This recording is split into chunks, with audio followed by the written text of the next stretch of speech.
We appreciate your company this afternoon. First, security expert Professor Kwesi Enin has described the ongoing conflict in Bawku as a matter of national concern, warning that the violence has extended beyond the troubled area and now poses a threat to the security and stability of the entire country. Speaking earlier on the AM show, Professor Enin stressed that the nature and scale of the unrest can no longer be seen as a localized issue. According to him, those fueling and benefiting from the conflict are not necessarily based within Bawku itself. Meanwhile, Member of Parliament for Binduri, Isufu Mahmood, is calling on the government to urgently review its security strategy and deploy additional military personnel to Bawku and Binduri. This comes in the wake of the killing of 2 police officers by suspected armed robbers. According to a statement from the Director of Public Affairs, Assistant Commissioner of Police Grace Ansa Akrofi, the officers were shot and killed at Poyamira, a community on the outskirts of Binduri in the Upper East region on Sunday, April 13. Meanwhile, MP for Binduri, Isufu Mahmood, describes the security situation in Bawku and Binduri as deteriorating. He believes the police have been stretched thin and can no longer handle the escalating threat on their own, prompting this call for urgent military reinforcement. You recall that last week, when the police shot and killed the youth leader, the youth had gone rampage. They have vandalized every police checkpoint, visibility point, wherever the police used to sit, and then ensure that the security on our roads, on our neighborhood, and the likes have been destroyed, with the exception of the main police stations. That is the Bawku Municipal Police Station and that of the Binduri police stations. And even with that, they are also under 48 or 24-hour surveillance or guide by the military.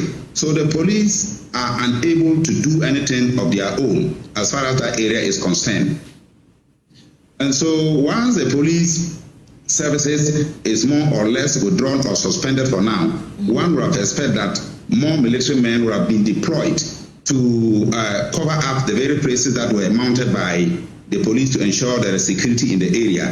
And that has not been done. You go to Binduri, where for the past 1 month now, day in, day out, the good day is that you record either one person killed or one house burnt. In a bad day, we have about not less than 2 to 5 people killed. Yesterday, for instance, I think the death toll was around 2 in the night. The following morning, the death toll was around 7. And yet you go to the Binduri district and you are seeing only 2 armored vehicles. And that is a district that has a vast land. So how does 2 armored vehicles alone ensure there is security in such a place? Well,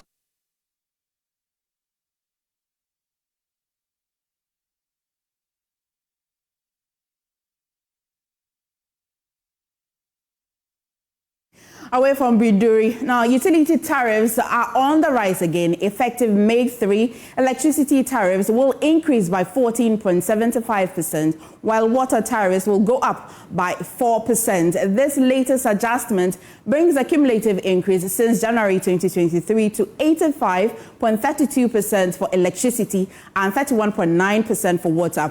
A steep climb that's raising fresh concerns about cost of living and economic burden on households and businesses. Let's take a look at the breakdown of the data as put together by our JoyNews research team, which will be on your screen shortly. Now, for water, which we've been telling you, is 4.02%, and for electricity, which is a major concern, 14.75%. And again, on your screen, you would see the reasons that have been cited for the increment by the PRC, and it says that it's based on 1, exchange rate, 2, inflation, 3, electricity generation mix, which you know as the thermal power, hydropower, and renewables, as well cost of fuel. All of these have been cited as the reasons for the increment.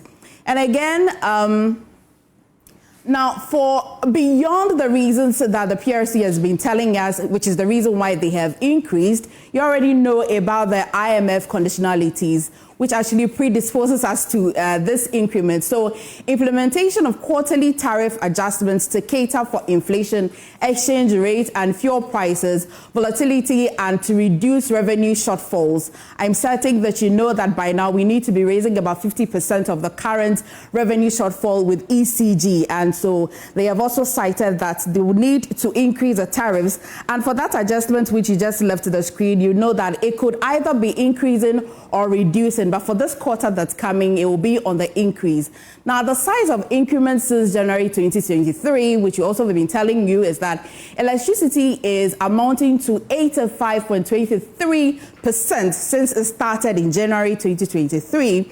And also, for water is 31.9% cumulatively.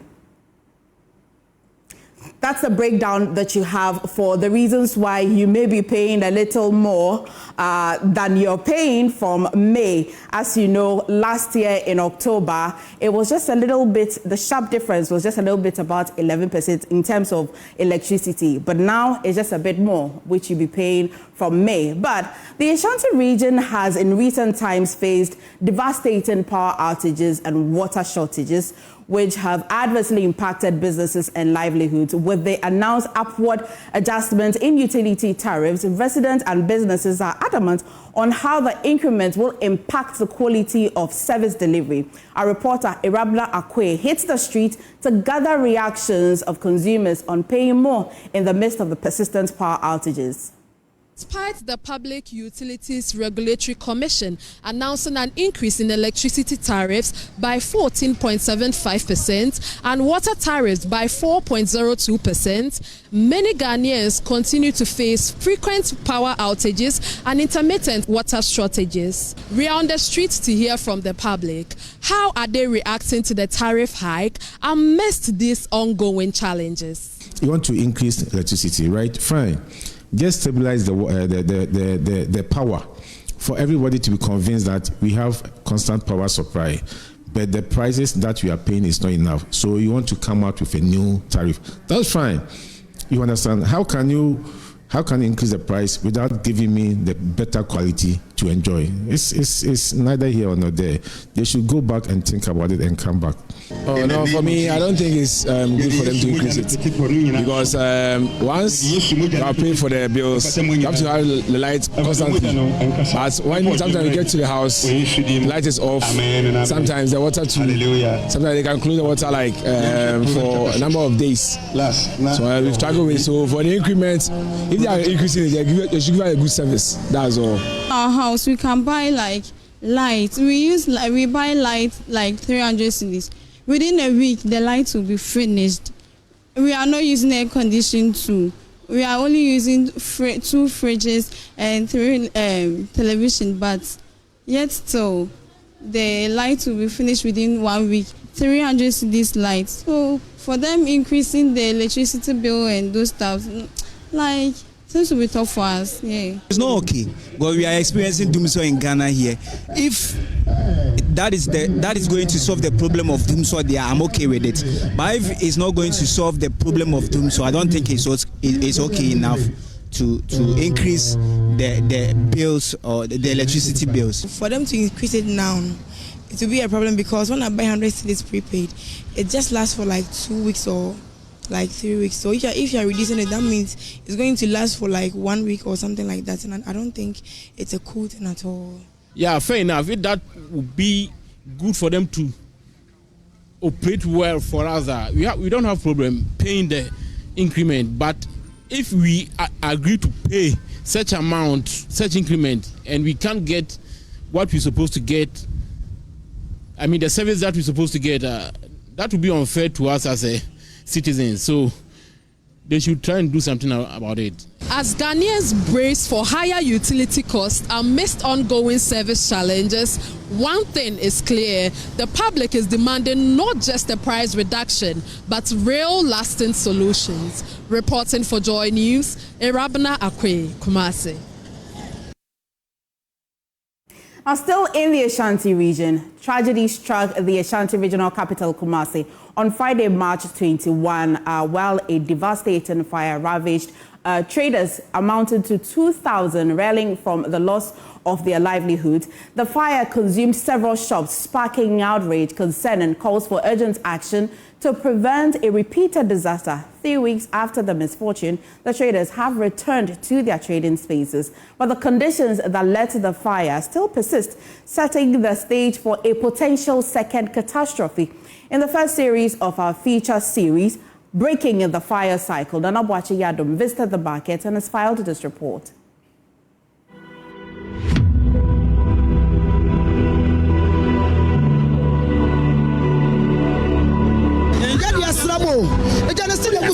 Things are burning. People who have shops here, including the youth, are losing their money. It was around 4 a.m. The fire engulfed several shops here at the Adum PZ Arena. Over 2,000 traders affected, leaving the bustling market bare. But as the traders return to make sales, many of them occupying their tables and doing their usual job, do we have to fear for another catastrophe? In this feature, we engage the traders, relevant authorities, to ask questions as to the measures being put in place to avert a reoccurrence. It was like any other Friday dawn at the Adum PZ market in Kumasi until a sudden alarming sight turned the commercial area into a scene of chaos. The fire started at 4 a.m. with an explosion from the top floor of a story building. Within minutes, the flames spread rapidly across the market, consuming shops and goods in its path. I've lost millions of cedis from this fire this morning. This is very worrying.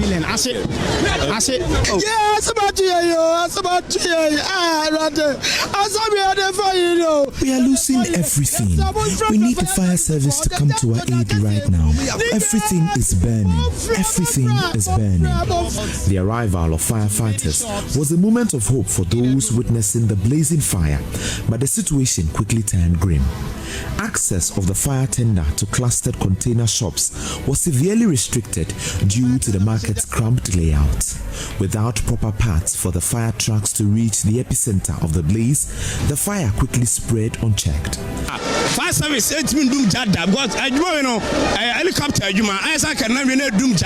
With investigations ongoing, the traders pieced together the potential causes of the blaze, and among the primary suspects are the use of gas cylinders, faulty electrical appliances, and the intermittent power cuts. Some people, they have collected so many loans. Please, why is it that the fire service, you cannot just off the fire for us? The billowing smoke and the crackling sounds of burning structures could be seen. The fire's intensity was overwhelming. President John Mahama and local authorities visited the scene, worried about the outbreak. He called for swift investigation, but pleaded for steps to be taken to avert a reoccurrence.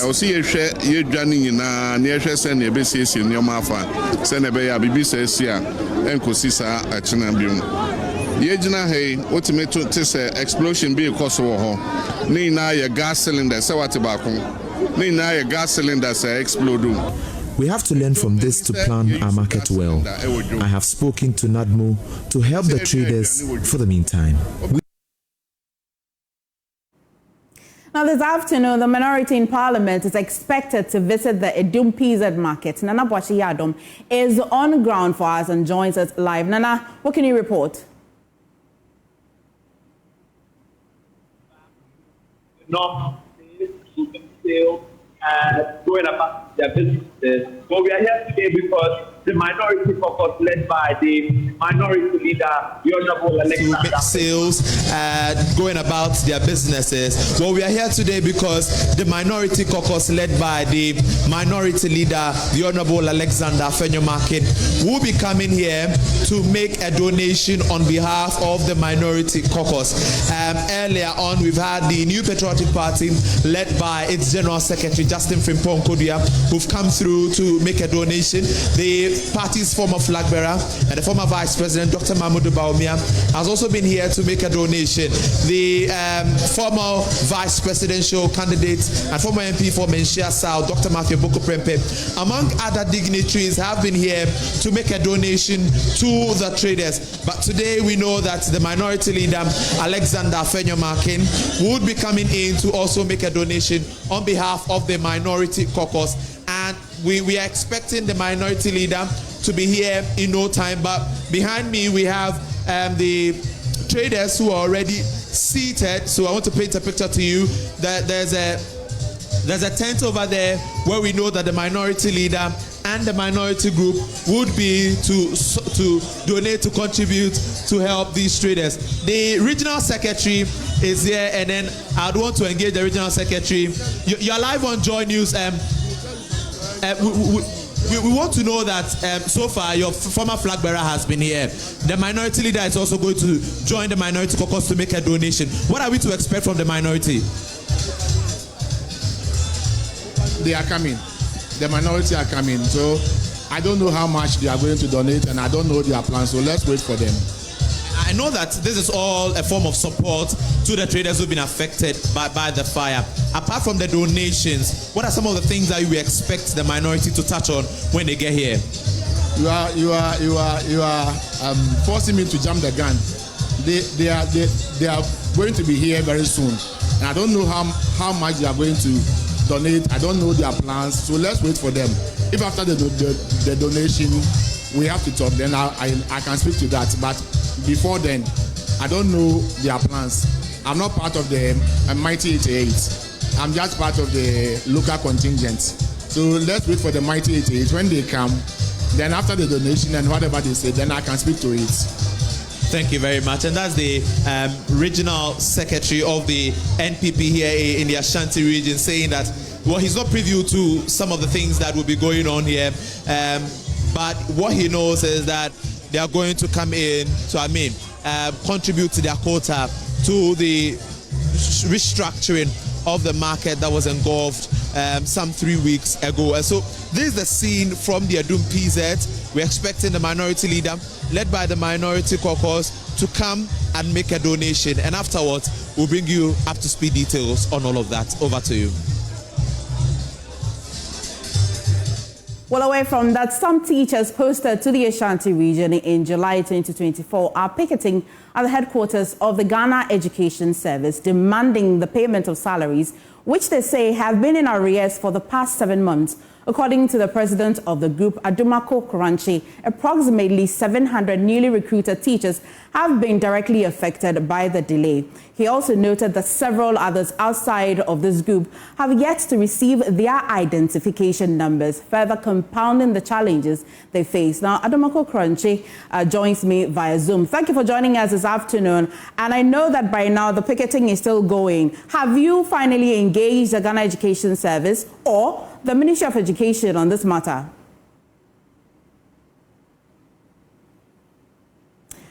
If you can hear me, I'd like to know, even before the picketing, have you already engaged the Ghana Education Service or the Ministry of Education on this particular matter?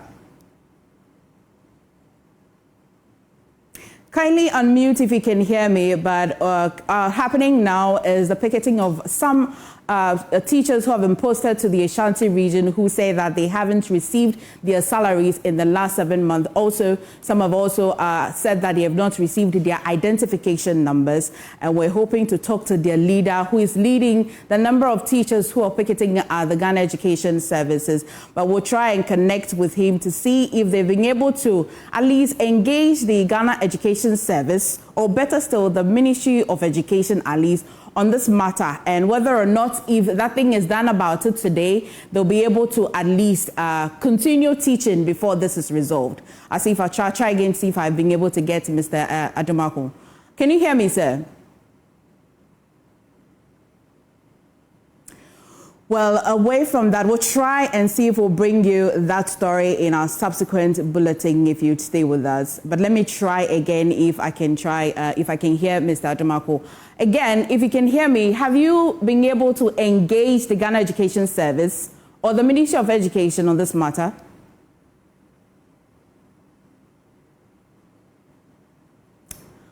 Unfortunately, I'm unable to connect with Mr. Adum on this particular matter, but my colleague Jacqueline is on that and will bring us some reports from that story. But I'll try again for the last time. Mr. Adum, can you hear me?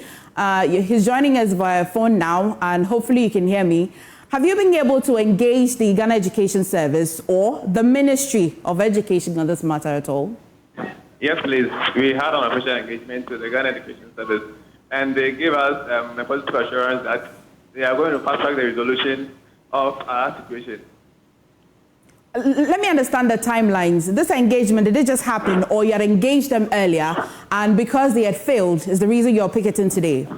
Well, we use the structures down there, that is the district and the regional. We use the district and the regional level, but they said that they've processed everything, and now it's between controller and the headquarters, GS headquarters. That's the reason why we came up here to engage the management of the headquarters. Okay. You mentioned that around 700 teachers are affected. Are all these teachers from the Ashanti region? Yes, please. They are all in the Ashanti region. And even others are affected, but comparably, the number in the Ashanti region is very wide. Okay. So in this 700 teachers, would it be a fraction of this? Oh, unfortunately, I've lost Ms. Adum, but again, we'll try and bring you how that will end a little today. But away from that, government has launched the Feed Ghana program, a major initiative aimed at boosting food production, reducing the country's dependence on food imports, and creating jobs across agriculture-related sectors. Now, according to the 2022 report by the Ghana Statistical Service, 13.4 million people in Ghana are food insecure. Meanwhile, the Global Food Banking Network reports that food worth 762.2 billion cedis goes to waste in Ghana every year. Now, on your screen, I'll be breaking that down for you as well. So food insecurity in Ghana, on the average, we have about 13.4 million people in Ghana who are food insecure. I'll show you what that means. Again, on your screen is the percentage of that number that we've just been telling you. Would be 43% of Ghanaians are food insecure. And I'm really wondering if you watching me now are part of this 43%.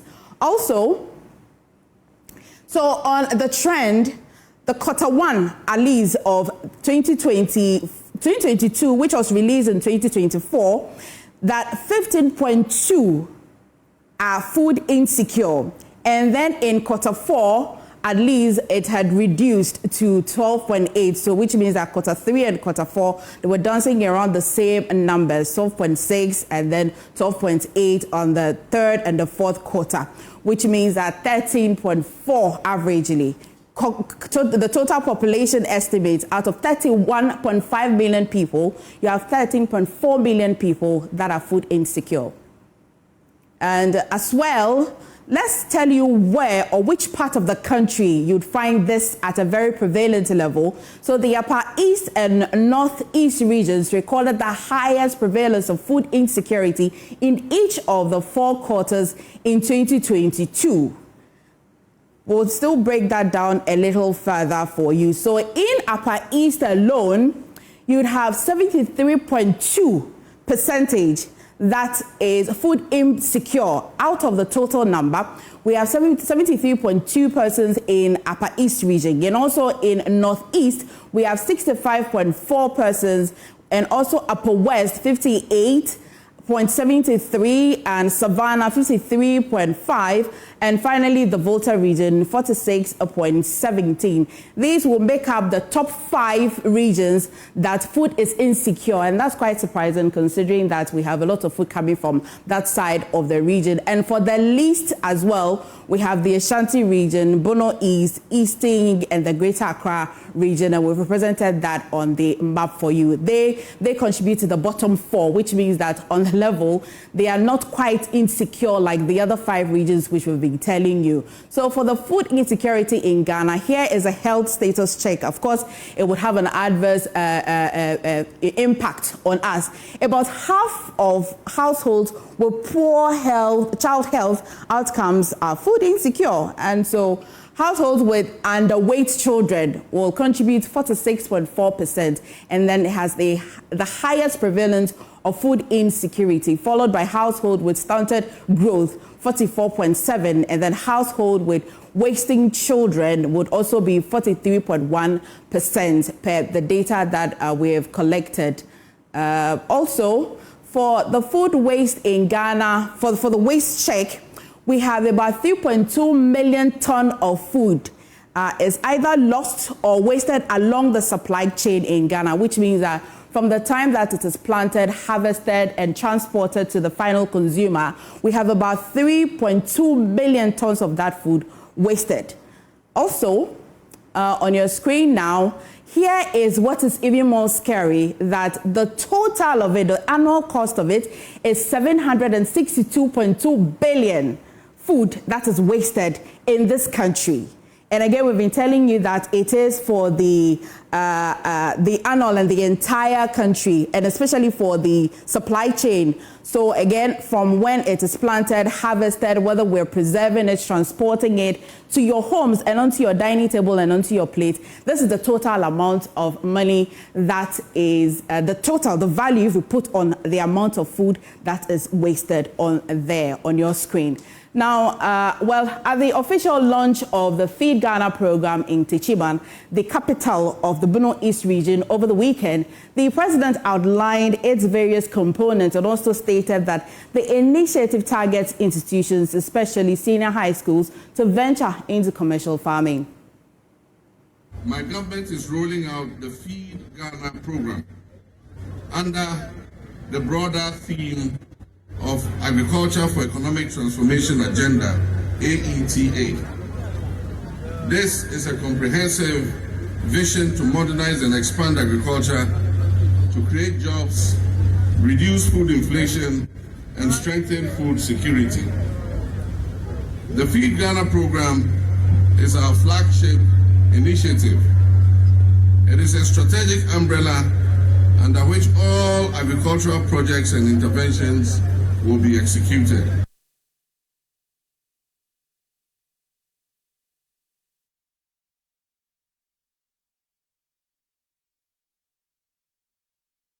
One of the objectives is to reduce the country's dependence on food imports.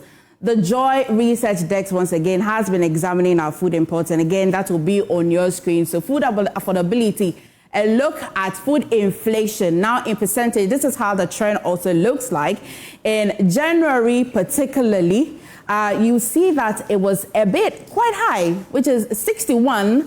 And then it was quite impressive between August, September 2024. But that would be 19.1, and looks like it is increasing slightly again between January 2025 and February 2025. I mean, we're 2 months ahead of this, but as at the time that we collected this data, it will be that between January 2025 and February 2025, it would be 28.1 in percentage. And also again, annually, so we import about $1 billion worth of food into this country, particularly vegetable products. And in breaking it down and on the trends as well, in 2015, you would see that at least it was in a million and was just a little over 800 and something million. But on your screen now as well, so the deepest part would mean that the total demand of how much we need, and also the highlighted, which is the yellow, I beg your pardon, is the total demand that we need as a country. And then for the light curry, if you like, if you're colorblind like me, the curry color would be the local production. So in 2017, we actually would need 470,000 metric tons in 2017, but the demand is 1 million metric tons, and that's how much we are able to meet the demand that we need, and this is how much also we are able to import. I'll show you the next slide as well. So we're trying to compare the local production as to how much we're able to import. And also, so for annual spending on rice importation, the previous one was for vegetable, the average annual spending on rice importation amounts to $450 million annually. And the trend will show you as well. It keeps dancing between 2015 to 2023. Currently, we are at 342 million USD as of the current data that we have. So we'll tell you that between 2018, we seem to have had a little increase in that rice importation, and currently looks like it's coming down. But as well, here is what maybe the Kukon Kitten is going to be curing. But Ghana's poultry demand, the import and also for the production between 2020, 2021 and 2022. So for the green color, we'll show you is the level of local production, and the blue color is for how much we import and actually how much we need. The demand level is the one in yellow. So between 2020 and 2022, you will see that the demand in 2022 is 460,000 metric tons, which means that we are only able to produce, the level of production in the country is 60,000 only. And then we import 400,000 metric tons. And that's what the president says is a bit outrageous, and they're hoping to cure that one for you. And then annually will be $9.6 million importation on poultry. Also still annually $17.1 on corn importation in this country. And you also see the trend from 2015 to 2023, at least in 2023, it's come down slightly between 11.8. I think that in 2021, we have a bit of highest level. And so the best time we have had some good corn level meeting or matching up importation would be 2020 and 2023. But for you to know, the current figure is 11.8 corn importation, if you thought that we're able to plant that much enough. But you're watching News Today. We go for a quick break. When we come back, business, please stay. It's now time for business on JoyNews Today. My name is Winston Taki, and out to our first business story.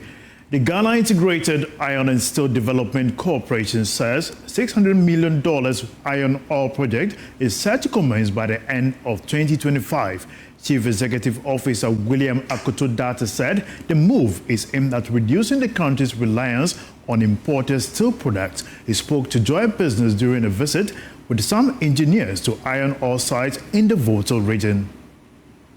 Ghana has a significant iron ore reserves estimated at 1.7 billion tons, primarily located in regions like the Savannah and Oti, with an iron content exceeding 55%. In spite of this, the country currently imports 800,000 metric tons of iron and steel annually, costing approximately $900 million. Meanwhile, the Ghana Integrated Iron and Steel Development Corporation has initiated efforts to commence mining operations this year. Speaking to Joy Business after a tour to the Oti region, Chief Executive Officer William Akoto-Datta said JISDEC and government is collaborating with private investors to mine these deposits, aiming to boost the iron and steel industry and create employment opportunities. It looks fantastic. It looks so great. In fact, we came with technical advisors, and then we met some professionals on the field. All the information they are giving us tell us we have something good to look up to. Something good is coming our way very soon, and then they are comparing it to other areas in the sub-region where they are doing similar exercise. What we have here is quite promising, and it's giving us a very good result. Geologist Professor Frank Yami also expressed optimism about the prospect of the iron ore industry, emphasizing the need for collaboration between investors and the government to support the country's economic growth. The research you are wearing, is that okay? The vehicles, the engines, a lot of the parts of the vehicle, they all come from mining or mine products. Is that okay? I remember at one time in an international conference, people were arguing, some environmentalists, about all this. And I said, fine, if that is the case, they should just put off the light for 1 hour and let's see what will happen. The projectors, as I said, the vehicles, the computers, all those things, these cameras. Is that okay? Over 70-80% are mined products that are mined from somewhere. So no nation, no society can do without mining, the roofing sheets. Okay. But how responsible do we do that? That comes to the environmental question. JSDEC is currently undertaking the necessary geological assessment and infrastructure development to facilitate the smooth start of mining operations. James Ishen's report for Joy Business. Now, away from that, newly elected president of the Ghana Association of Forex Bureau Operators, Dr. Alex Akpabili, is calling for stricter sanctions against black market currency dealers. According to him, the Bank of Ghana's effort to stabilize the CD are being undermined by the action of these unauthorized operators. Dr. Akpabili made the remarks in an interview with Joy Business following the swearing-in ceremony of the association's new executives. The Ghana Association of Forex Bureau was established to ensure regulated and controlled access to foreign exchange, playing a crucial role in the country's financial system. During the swearing-in ceremony of 8 new executives, Dr. Alex Akpabili emphasized the need for further efforts to bring order and integrity to the market. In fact, the black markets are very strong institution. They were there before our establishment, and so it is not easy as we speak.